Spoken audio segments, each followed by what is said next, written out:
here? That's a good question. I think we're on Gimel, right? We're on base. Gimel, yes. Section 3.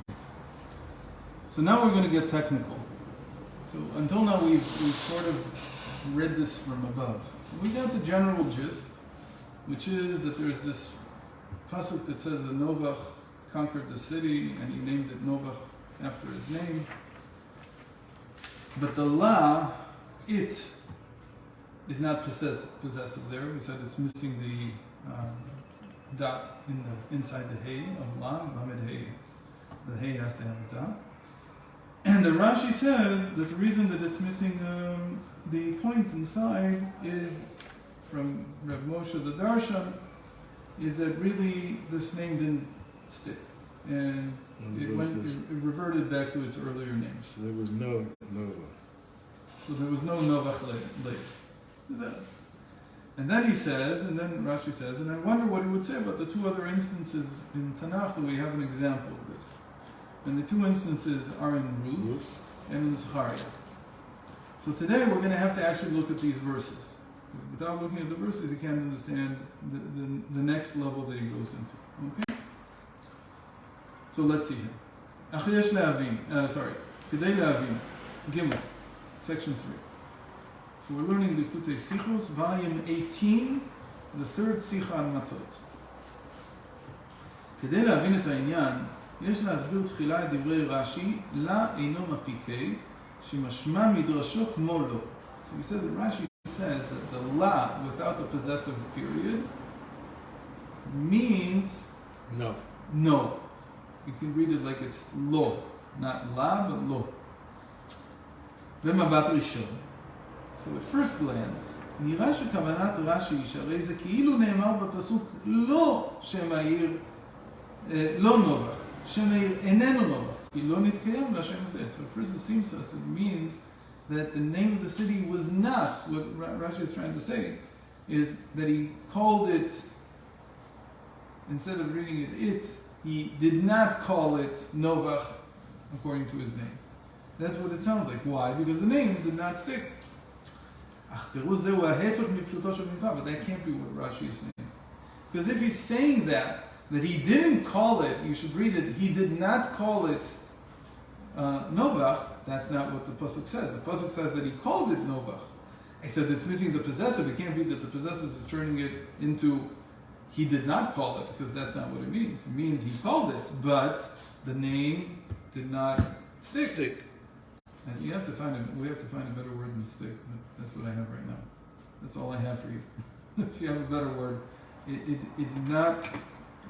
The name was only there on a temporary basis. Okay, that's a long way to say stick. I mean, we need one word. Okay, anyway. Because Rashi says, "Ani lo ba'ati ela l'pshuto shemikra," because I came to explain the plain meaning of the verses. It was a temporary name. It's not the point that it was temporary, that it didn't hold. It did not connect to the word. People did not associate it with that name. כי המשמעות הפשוטה של מילים ויקרא לנובח בשמו, שנובח קרא לעיר בשמו שלו נובח, because the plain meaning is that he called it Novach. You can't say he didn't call it Novach. That's not the plain meaning. So that's not what Rashi means.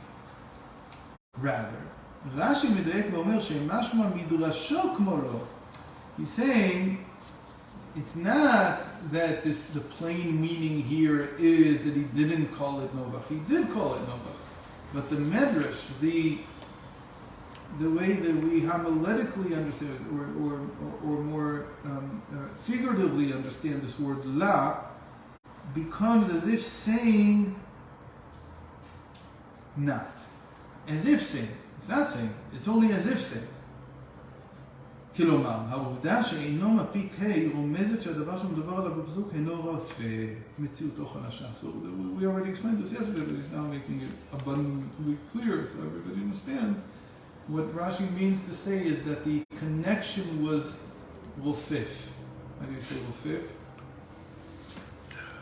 Swinging around in the air. Yeah, it's not a good word. Tenuous. Oh. It was a tenuous connection. So the name was there. People knew that he had called it by this name, but the connection was tenuous, wasn't so strong. And because it was tenuous, because it was fidgeting around and moving around, not hold. And He didn't get a toughest it hour. reverted back to Knat. What? You didn't get a toughest hour. Right. You didn't get the final agreement from the authorities that this is the name of the issue. There were many issues like that in Israel, but that there's I assume that in every country there's something like this. In Israel, it's a big deal. There's a committee that decides on the names of settlements. It could be a village, it could be a kibbutz, it could be this, whatever it is. So there's a committee that decides. So for instance, Batayim, they didn't want to be called Batayim. They wanted the original name. What was the original name? They built Batayim on the same lands, or very close to where, I forgot his name. He was a very important guy in the old yeshuv. Akiva, what's his name? Can't remember his name. Leva Ivri. He was the original Haredi Chalutz. He was a pioneer Haredi. And he felt that if the ultra-Orthodox do not build the state, then the Fry people will do it. And we will be left behind, mourning for generations. He said this. It's either we do it now, we have a small window to do it now. We wanted to do it in the 1800s, late 1800s. If we do it now, we'll bring in the Geula. If we don't do it now, we're pushing it off until who knows when. He was 100% right. So he bought land where Batayim is, and he called it Migdal Edel, which is after the verse in Zechariah also, I think, which the Targum Yonatan says the Migdal Edel is the tower of the Mashiach. That's how we saw it. This is like the harbinger of the Mashiach. And so when they built Batayim, they wanted the same name. But there's a committee of place names in Israel, so they wouldn't allow them. So today, people who know Batayim, so it has two names. Batayim is the official name, and everybody who's really on the in calls it Migdal Edel. That's like the anyway. So, as in Modi'in Elit and Kiryat Sefer. Right, another place. Yep. So it's a tenuous connection. Umnam Novach kara le'ir b'shmo Novach. Novach called it Novach. That was the name that he gave it. ולכן אין נאמר לו, אך היה זה באופן רפה, שם זה לא היה לכיוון. So he called it, but it was a tenuous connection, so it didn't hold. ד', section 4. וכך מובן בפשטות מדוע אי אפשר לומר אותו דרש בדרך הפשט על הפסוק ויאמר לבועז. So now we can understand more deeply why Rashi says, I wonder what Rav Moshe the Darshan would say about the two other instances where la appears without the mapik and the hey, where it appears without the possessive.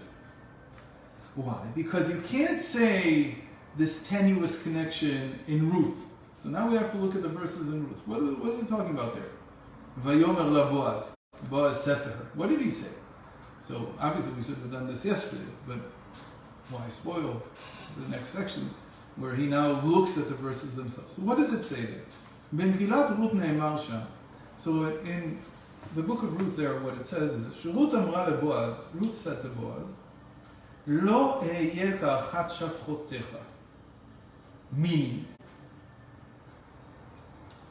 I will not be like one of your maidservants.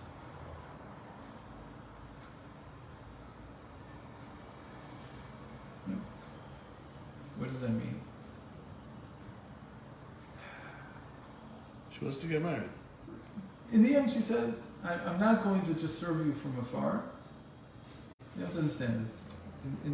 In ancient times, the connection between a husband and wife, between a man and a woman, was very much around this question of service. And there's all kinds of levels of service. The lowest level of service is obviously like a maidservant. What does she do? She brings the food, she cooks the food, whatever she does around the house. What is his commitment to her? To give her food. That was it. That was the way they saw it. Above that was a woman who was not just a maidservant, she was already married. she's married, I owe her much more. What do I owe her? Marital relations. I owe her clothing, and everything that goes with that. I have different commitments now. But even within wives, there were different levels. Why were there different levels? Because there was what they call the concubine, which was a woman who didn't have a ketubah, meaning that if she got divorced, she didn't get anything she had no stake in the husband's possessions. In a world where possessions could only be the husband's, that's how it worked. So if a woman wanted to move ahead, what did it mean? It meant that I don't just want to serve you in some way. I want to become a wife. I want to become not even a concubine. I want to be a wife. Even there, above that, there were women who served in the sense that they helped their husband by cooking but if they were wealthy, so they had maidservants and did that. The woman didn't do that. So what did she do? So she advanced the husband's business affairs in a different way. In the Torah picture of marriage, the husband was engaged in Torah, and the woman is the Eishes Chai who takes care of everything. So she's helping him. How is she helping him? She's not bringing him food or not bringing him food. She has maidservants for that. She doesn't need to do that. She's helping him by making sure that he has a part in this world. In the first place, she receives the guests. She gives the tzedakah. She does all the mitzvahs that have to do with the world, everything.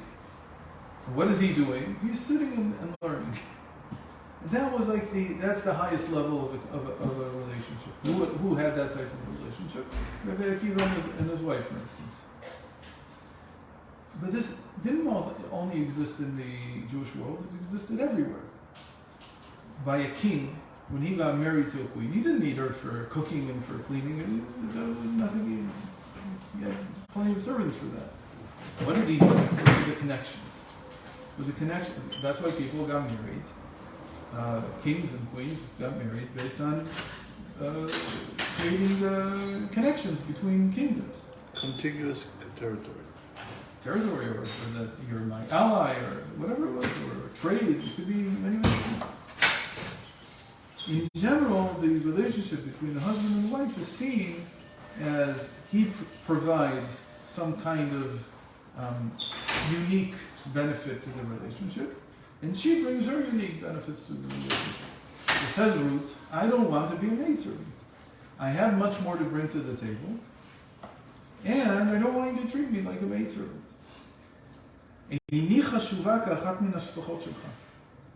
I'm not like one of your maidservants.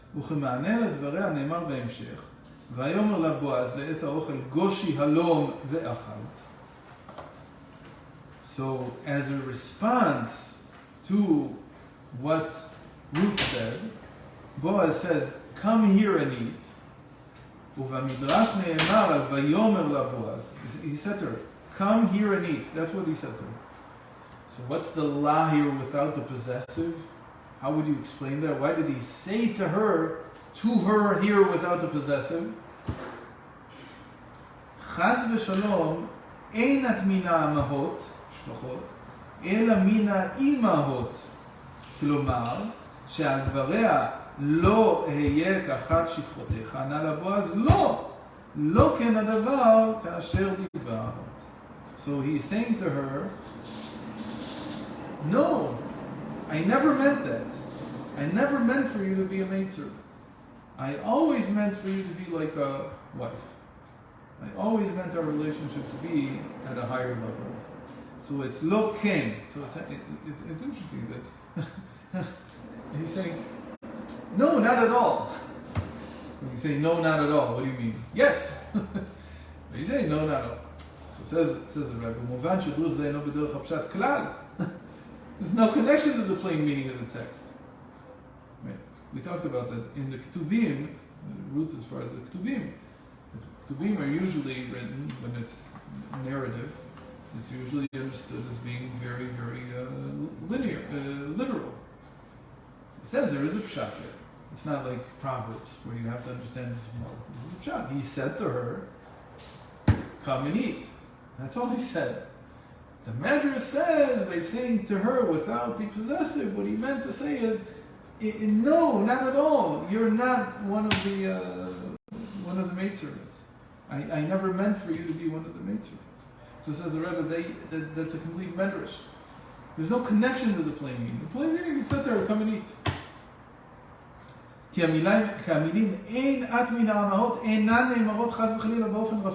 But moreover, when he says no, not at all, he's not even saying, she said, I am willing to just be a maidservant.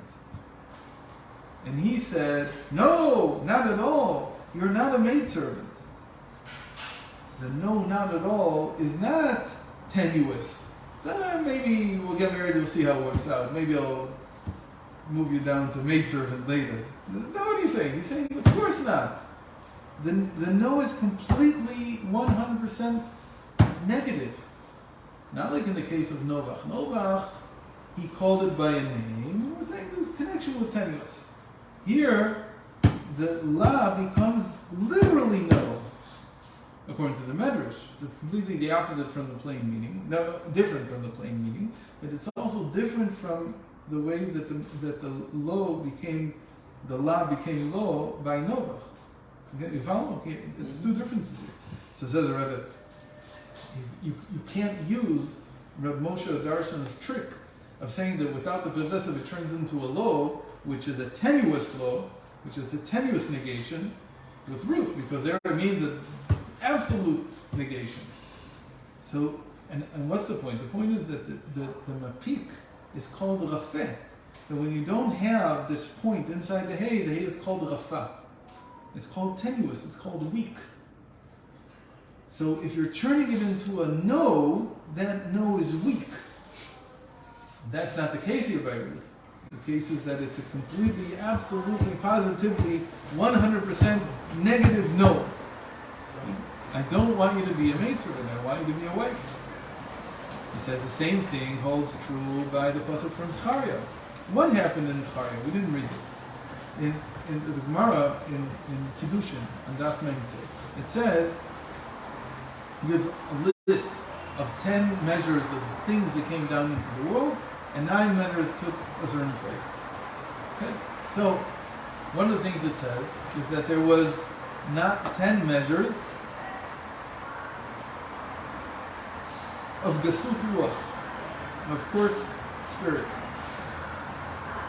9 took Bavel. No.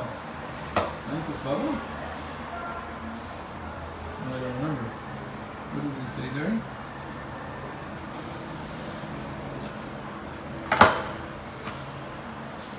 And, sorry. 9 took Elam, and 1 took Bavel. That's what it says. Elam was the country north of Bavel. Afghanistan. I think it's Afghanistan. So 9 took Elam, and Bavel took 1. So where do we learn this from? From a verse in Zechariah. And in this verse, what Zechariah sees, it doesn't have the whole verse here. The verse reads something like, let's see if I can find it quickly, in relation to Zechariah. It's a very symbolic thing. He sees 2 women, meaning he sees 2 angels, or something, and they're carrying a tub. And they're going to set it down, so he's asked, what are they going to do? What are they doing? They're going to build a house for it. You're going to put the tub in a house. What? So say the sages, what was he seeing?